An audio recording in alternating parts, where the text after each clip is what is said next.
গোটে নিক্ষেপ কৰিছে এটা প্ৰশ্ন হয় মই আজি কেইবাজনো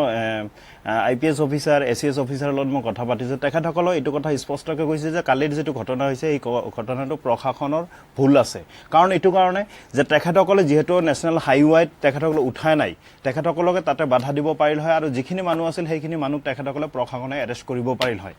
সেকেন্ড কথা হৈছে যে এৰেষ্ট কৰাৰ পিছতো যদি তেখেতসকলে যদি উত্তেজিত হৈ যদি তেখেতসকলে নেশনাল হাইৱেত উঠাৰ কাৰণে চেষ্টা কৰিলে তেতিয়া তেখেতসকলে লাঠিচাৰ্জ কৰিব পাৰিল হয় তথাপি তেখেতসকলে মাইকিং কৰিব লাগিব প্ৰথমতে তাৰ পিছতো যদি তেখেতে যদি সেই প্ৰশাসনৰ বাধা যদি নেওচি যদি তেখেতসকলে আৰু উত্তেজিত হয় তেতিয়া তেখেতসকলে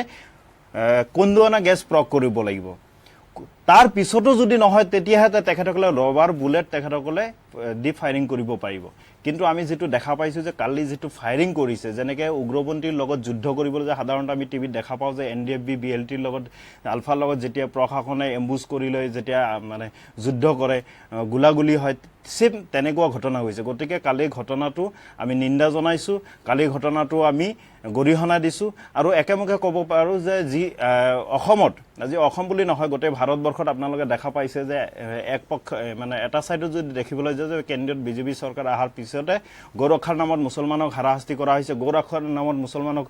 হত্যা কৰা হৈছে আৰু সবতকে ডাঙৰ কথা মই যোৱাকালি এটা ভিডিঅ' দেখা পাইছো ৰাজস্থানৰ এটা ভিডিঅ' গৌৰক্ষাৰ নামত হাতত অস্ত্ৰ তুলি লৈ কেনে সেই নিৰহ যুৱক বিলাকক হত্যা মানে মাৰপিট কৰা হৈছে ৰবা মোৰ কথাটো কিন্তু আজি সেম অসমত যেতিয়া বিজেপি চৰকাৰ আহিছে পৰিৱৰ্তন নাম লৈ আশা কৰি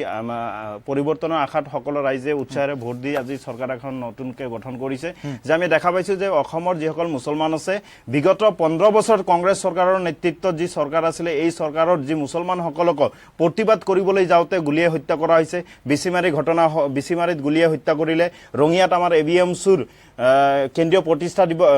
অধিৱেশন আছিল তাৰ পৰা উভতি আহত ৰঙিয়া তিনিআলি তিনিজঙা সতীৰ্থ গুলিয়াই হত্যা কৰিলে আৰু সেম কালি গোৱালপাৰাৰ ঘটনাটো হৈছে গতিকে সাধাৰণতে আমি দেখা পাইছো যে অসমত যিখন চৰকাৰে নাহক কিয় অসমৰ যি প্ৰশাসনিক যি ব্যৱস্থা গৃহ ব্যৱস্থা সম্পূৰ্ণৰূপে ব্যৰ্থ হৈছে আৰু গতিকে মই অসমৰ মাননীয়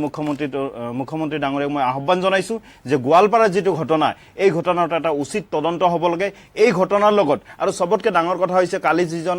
আৰক্ষী বিষয়া যিখিনি ষ্টেটমেন্ট দিছে সম্পূৰ্ণ ভুল আৰু মনে হোজা এই কথাখিনি পাতিম লফিকুল ইছলাম মই ভাৰতীয় জনতা পাৰ্টিৰ প্ৰতিনিধি